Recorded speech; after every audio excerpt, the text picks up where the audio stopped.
ویسے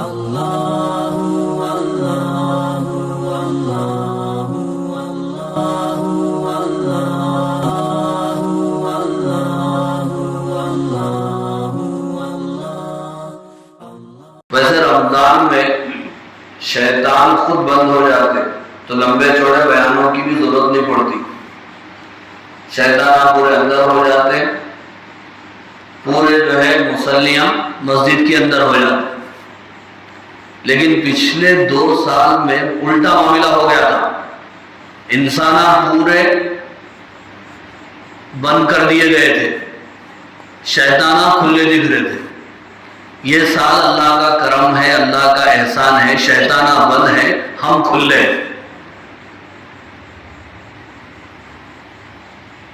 تو پہلی بات تو آپ حضرات کی خدمت میں رکھنے کی یہ ہے، ابھی الحمدللہ ثم الحمدللہ اللہ تعالیٰ نے ہم گنہگاروں کو اپنا پاک مکمل کلام سننے کی توفیق عطا فرمائی. تو اس پر سب سے پہلے ہم اللہ تعالیٰ کا شکر بجا لائیں، سنانے والے بھی اور سننے والے بھی، سونے والے نہیں، سنانے والے بھی اور سننے والے بھی اللہ کا شکر بجا لائے. اے اللہ، ہم گنہگار تھے، سیاہکار تھے، لیکن آپ نے اپنے فضل و کرم سے اپنا پاک کلام سنانے اور سننے کی توفیق عطا فرمائی. یہ صرف آپ کا فضل ہے، آپ کا کرم ہے ہم پر. لَئِن شَكَرْتُمْ لَأَزِيدَنَّكُمْ وَلَئِن كَفَرْتُمْ اِنَّ عَذَابِي لَشَدِيدٌ. تم میرا شکر بجا لاؤ گے تو میں تمہاری نعمتوں میں اضافہ کروں گا، اگر ناقدری کرو گے تو یاد رکھو میرا عذاب بہت سخت ہے. تو تھوڑی تھوڑی اللہ کی نعمت پر بندے کو اللہ کا شکر گزار ہو جانا چاہیے. اور وہ عادت ہمارے اندر سے دن بدن نکلتی چلی جا رہی ہے. پیسوں کو، دولت کو، ہیرے جواہرات کو، مادیت کو ہم نعمت تو سمجھتے ہیں اور اتفاقی طور پر لفظ شکر نکل جاتا ہے، لیکن اللہ روحانی نعمت، روحانی دولت، نماز کی، قرآن کی تلاوت کی، ذکر کی، زکوٰۃ کی، دعا کی عطا فرماتے ہیں، لیکن ہم اس پر اللہ کا شکر ادا نہیں کرتے. مسجد سے ایسے جاتے ہیں، انداز معلوم ہوتا ہے کہ اللہ ہم پر احسان نہیں کر رہے ہیں، اللہ ہمیں معاف فرمائے، ہم خود اللہ پر احسان کر رہے ہیں. تو اس لیے سب سے پہلے ہم سب اللہ کا شکر ادا کریں. ہو سکا تہجد کی نماز میں 2 رکعت نماز شکرانہ پڑھ لو کہ اللہ آپ نے اپنا پاک کلام ہم گنہگاروں کو نماز میں، تراویح میں سننے کی توفیق عطا فرمائی. ہم اس قابل، ہم اس لائق نہیں تھے. اللہ جسے چاہتے ہیں اسے ایسی روحانی نعمت اور دولت سے مالا مال فرماتے ہیں. یہ پہلی بات. اور دوسری بات کیا ہے؟ دوسری بات یہ ہے، ہمیں استغفار بھی پڑھنے کی ضرورت ہے اس وقت. کیوں؟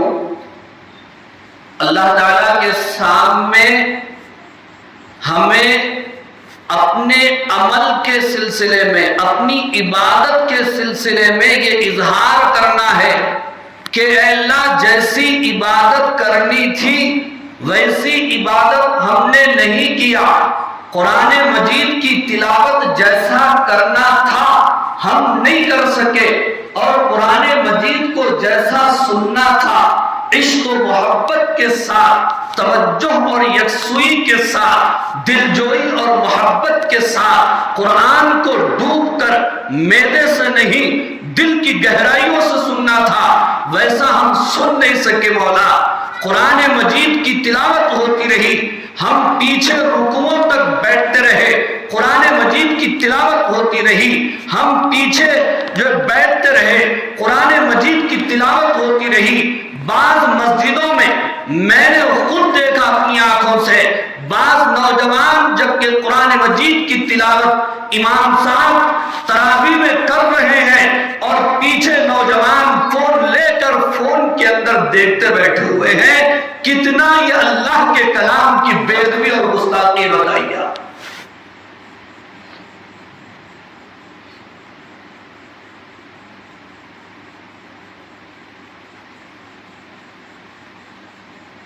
تراویح پڑھنا تھا تو دل سے پڑھنا تھا، توجہ سے پڑھنا تھا۔ کوئی بندوق لے کے آپ کی کنپٹی میں نہیں کھڑا تھا جا کے مسجد میں تراویح پڑھا، کوئی ڈنڈا اور لٹ لے کے نہیں کھڑا تھا پیٹھ کے اوپر دوسروں کی نماز کو خراب کرنے کے لیے۔ نہ مذاق بنا لیے تراویح کو، مذاق بنا لیے اللہ کے کلام کو اور تلاوت کو۔ تو ہر دل کو استغفار کی بھی ضرورت ہے، سنانے والوں کو بھی، سننے والوں کو بھی۔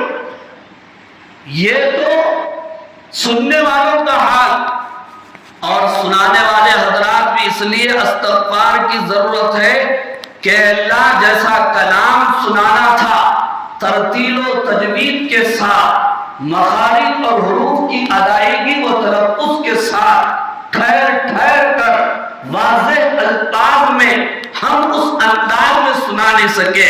حروف کٹ گئے، جملے کٹ گئے، ایک آدھا جملہ ادھر ادھر ہو گیا، ہو سکتا ہے معنی بدل گئے، ہو سکتا ہے نماز میں کمی آ گئی۔ رب العالمین آپ ارحم الراحمین ہے، 70 ماؤں سے زیادہ محبت و پیار کرنے والے ہیں۔ مولا ہم آپ سے وعدہ کرتے ہیں آئندہ انشاءاللہ ہم ترتیل و تجوید کے ساتھ قرآن مجید کو سنائیں گے۔ یہ حفاظ اور ائمہ حضرات کو چاہیے کہ استغفار کریں، کیونکہ ایک حروف بھی ادھر سے ادھر ہو گیا تو فرق پڑتا نہیں پڑتا۔ بکریاں چرا رہا تھا، بکریاں چرا رہا تھا، دونوں میں فرق ہے۔ چین کے اوپر زبر لگا دیے تو فلاں بکریاں چرا رہا تھا، اتفاق سے چین کے اوپر زبر کے بجائے پیش لگ گیا، غلطی سے فلاں بکریاں چرا رہا تھا، وہ بکریاں والا ہمارا کو چھوڑتا، کمرے میں ڈال کے مارتا، جب تک چرانا بولنا چھوڑ دینا، چرانا نکلنا تو بات۔ یہ دوسری بات تھی۔ تیسری بات کیا ہے؟ تیسری بات یہ ہے کہ الحمدللہ ثم الحمدللہ، ہم نے قرآن مجید مکمل تو کر لیا، تراویح میں ایک سنت تو ادا ہو گئی، لیکن سوال یہ ہے کہ تراویح کی نماز اسلام میں بالخصوص ماہ رمضان المبارک میں کیوں مسنون قرار دی گئی؟ اس کی علت و وجہ کیا ہے؟ ایک علت، ایک وجہ تو یہ ہے کہ رمضان کا تعلق قرآن سے ہے، قرآن کا تعلق رمضان سے ہے، دونوں آپس میں لازم ملزوم ہے، دونوں کا آپس میں چولی دامن کا ساتھ ہے۔ شہر رمضان الذی انزل فیہ القرآن، ماہ رمضان وہ ہے جس میں اللہ نے قرآن مجید نازل فرمایا، جس مہینے میں قرآن اترا اللہ نے اس مہینے میں روزے فرض فرمائے، اور اسی مہینے میں اللہ نے تراویح میں قرآن مجید کے دور کا حکم فرمایا۔ چنانچہ بخاری شریف کی روایت ہے، ایک صحابی بیان فرماتے ہیں کہ جب رمضان کا مہینہ آتا تھا حضرت جبرائیل اور حضور اکرم صلی اللہ علیہ وسلم قرآن مجید کا دور کیا کرتے تھے، کبھی حضرت جبرائیل سناتے، حضور سماعت فرماتے، کبھی حضور تلاوت فرماتے، حضرت جبرائیل سماعت فرماتے۔ تو تراویح میں قرآن مجید کی جو تلاوت ہو رہی ہے، ایک تو اس سے حضور اکرم صلی اللہ علیہ وسلم کی سنت پوری ہو رہی ہے، اور دوسرا مقصد تراویح کا حفاظت قرآن حفاظت قرآن مجید ہے۔ سابقہ کسی امت میں کتابیں تو بہت اتری تھی، لیکن کسی کتاب کا کوئی حافظ نہیں ہوتا تھا۔ تورات ہو یا زبور ہو یا انجیل یا سورۃ ابراہیم ہو یا موسیٰ، ان میں کوئی بھی حافظ نہیں ہوتا تھا۔ حضرت عزیر علیہ السلام کو اللہ نے یہ توفیق دی کہ انہوں نے تورات کو حفظ کر لیا، تو یہودیوں نے ان کو اللہ کا بیٹا قرار دے دیا۔ کہنے لگے اتنی موٹی کتاب کوئی انسان کیسے یاد کر سکتا ہے؟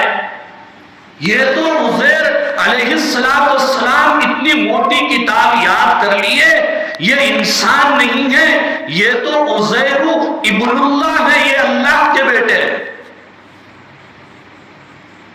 اور اللہ کا کرم ہے، اللہ کا احسان ہے، اِنَّا نَحْنُ نَزَّلْنَا الذِّكْرَ وَإِنَّا لَهُ لَحَافِظُونَ۔ اللہ کا وعدہ ہے، قرآن کو ہم نے اتارا، ہم قرآن کی حفاظت کریں گے۔ 1400 سال سے قرآن مجید کی حفاظت اللہ ایسے فرما رہے ہیں، کیا الفاظ، کیا حروف، کیا معنی، کیا تفسیر، کیا اس کے ایک ایک حرکت ادھر سے ادھر نہیں ہو سکی، کسی میں ایک حرف ادھر سے ادھر نہیں ہو سکا، جیسے قرآن آسمان سے اترا تھا، منو ان ہو بہو 1400 سال سے آج تک ہے، اور انشاءاللہ قیامت کی صبح تک ویسے رہے گا۔ آپ سے اگر کوئی پوچھے اسلام سچ ہے، دلیل کیا ہے، لمبی چوڑی باتیں سمجھانے کی ضرورت نہیں ہے، اس کے سامنے قرآن پیش کر دو اور اس سے کہو ایسی کتاب اگر تم بنا سکتے ہو تو بنا کر کے لاؤ۔ اور قرآن نے چیلنج کیا، وَإِن كُنتُمْ فِي رَيْبٍ مِّمَّا نَزَّلْنَا عَلَىٰ عَبْدِنَا فَأْتُوا بِسُورَةٍ مِّن مِّثْلِهِ وَادْعُوا شُهَدَاءَكُم مِّن دُونِ اللَّهِ إِن كُنتُمْ صَادِقِينَ۔ اگر تم کو اس کتاب کے اللہ کی جانب سے ہونے میں شک و شبہ ہے تو تم اس جیسی کوئی کتاب لا کر پیش کرو۔ پوری کتاب پیش نہیں کر سکتے، 10 صورتیں پیش کرو، 10 صورتیں پیش نہیں کر سکتے 2 صورتیں پیش کرو، 2 نہیں پیش کر سکتے 1 صورت پیش کرو، 1 صورت پیش نہیں کر سکتے چند آیتیں بنا کر کے جو ہے لاؤ۔ تم نہیں، تمہارے جتنے معاون و مددگار ہیں، جنات و شیاطین اور تمہارے جتنے خدا ہیں، سب کو بلا لو اور سب مل کر کے اس جیسی کوئی صورت بنا کر کے پیش کرو۔ 1400 سال سے قرآن کا یہ چیلنج پوری دنیا کو ہے، لیکن کوئی اس جیسی مثال پیش نہیں کر سکتا۔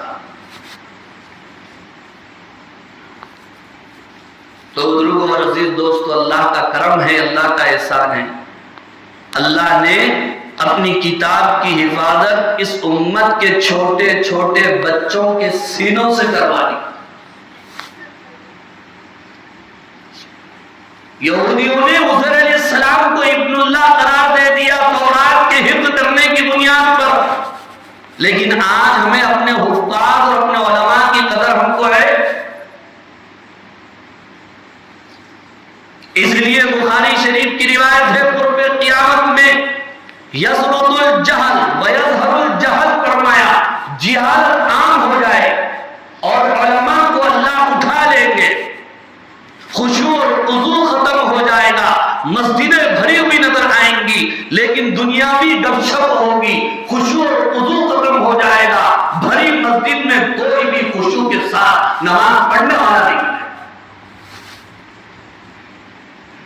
تراویح میں کیا کیا حال چل رہا معلوم ہے، 3 رکعت پڑھا رہے تو بھی پیچھے اس امام کے، 4 رکعت پڑھا رہے تو بھی پیچھے اس امام کے، ڈنکے کی چوٹ پہ بولنے والا ایک مصلی نہیں، سب کیا میرے کو بھی شک ہو رہا 3 ہوئی کہ 4 ہوئی۔ امام تو امام ہی سے بیچارہ، وہ تو قرآن مجید میں لگا ہوا ہے، پیچھے 100 مصلی ہیں، سب کو بھی یہی شک ہے کہ 3 یا 4، کوئی ایک اتنا پکا مصلی نہیں جو ہم ٹھوک کر یہ کہہ سکے نہیں 3 رکعت ہوئی، امام صاحب آپ دہرائیے 2 رکعت۔ یہ حال ہماری نمازوں کا، اللہ معاف فرمائے۔ اور تراویح کا دوسرا مقصد کیا ہے؟ ہمارا تعلق سال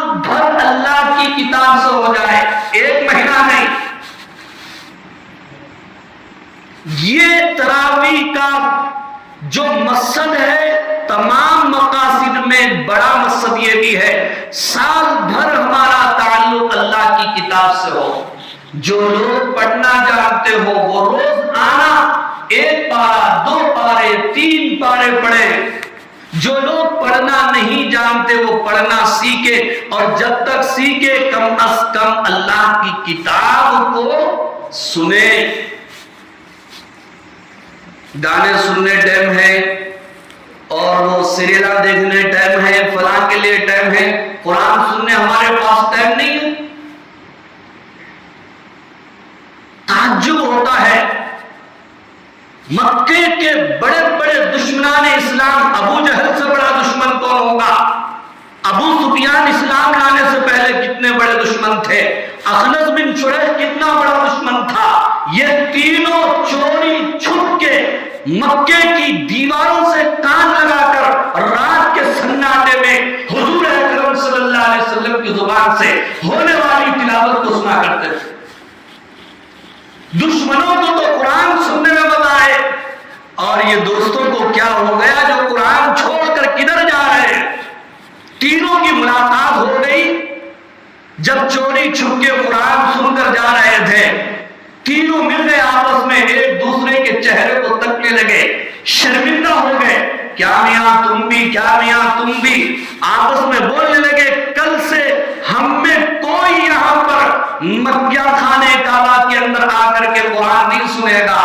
لیکن پھر جب سورج غروب ہوا, رات کا سناٹا چھا گیا, وہی حضور کی زبان سے نکلنے والی تلاوت اور آواز سننے کے لیے ان کے سینے بے چین ہو گئے. سب پھر چوری چھپ کے آ کر کے تینوں مل کر اللہ کا کلام سننے لگے.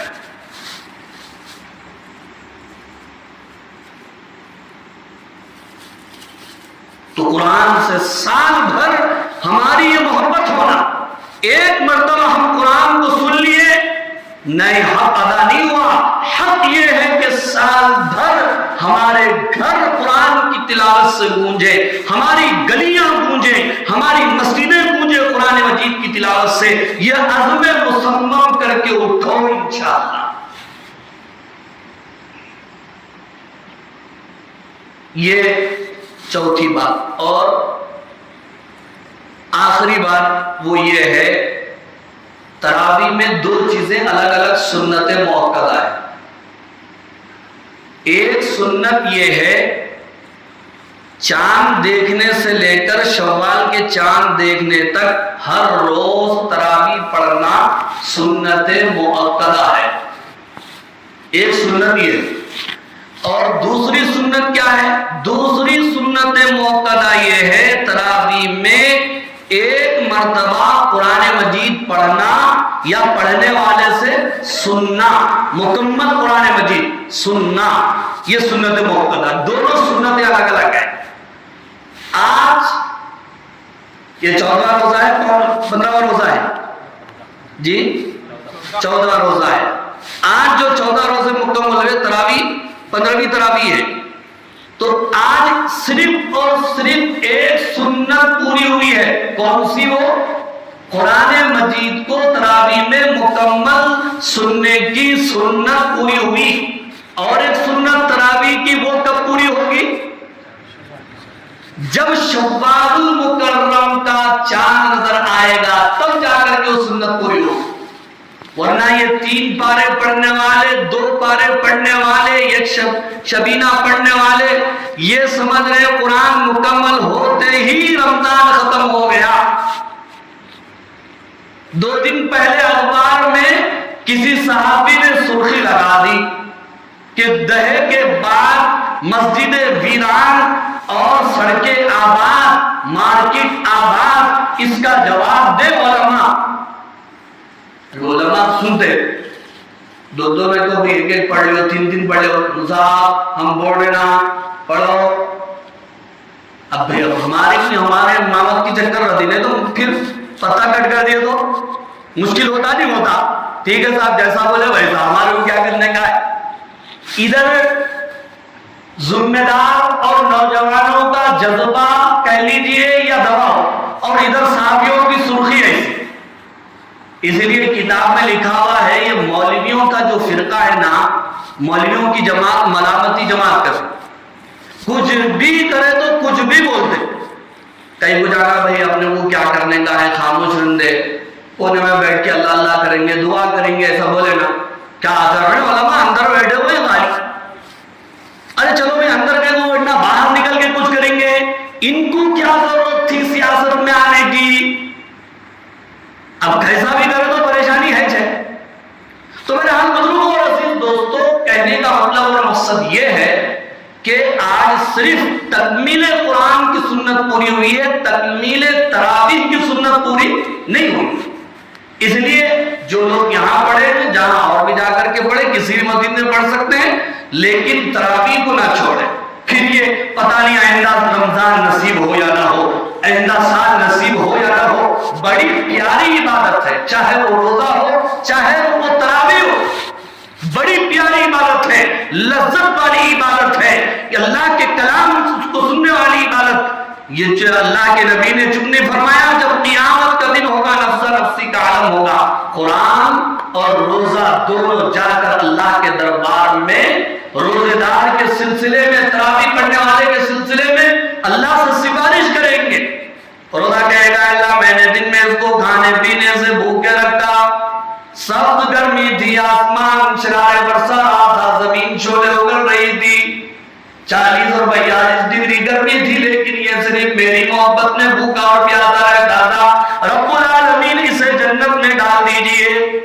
تو ادھر سے قرآن کہے گا رب العالمین یہ سارا دن روزہ رکھتا تھا، مغرب میں افطار کرتا تھا، پانی خوب پیتا تھا، کھانا کم کھاتا تھا، گرمی کے موسم میں تھک جاتا تھا، مغرب کے بعد اس کا جسم اس کے بستر سے اٹھنے کے لیے تیار نہیں تھا، لیکن اے اللہ یہ میری محبت میں مجھے سننے کے لیے مسجد کو آتا تھا، اس کے پیر جواب دیتے تھے اور یہ نیند کی آغوش میں جانا چاہتا تھا، لیکن اس کے باوجود یہ مجھے سننے کے لیے امام صاحب کے پیچھے کھڑا ہو جاتا تھا۔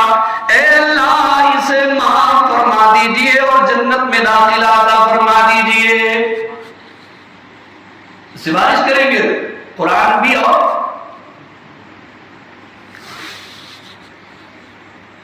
بہرحال انہی چند باتوں پر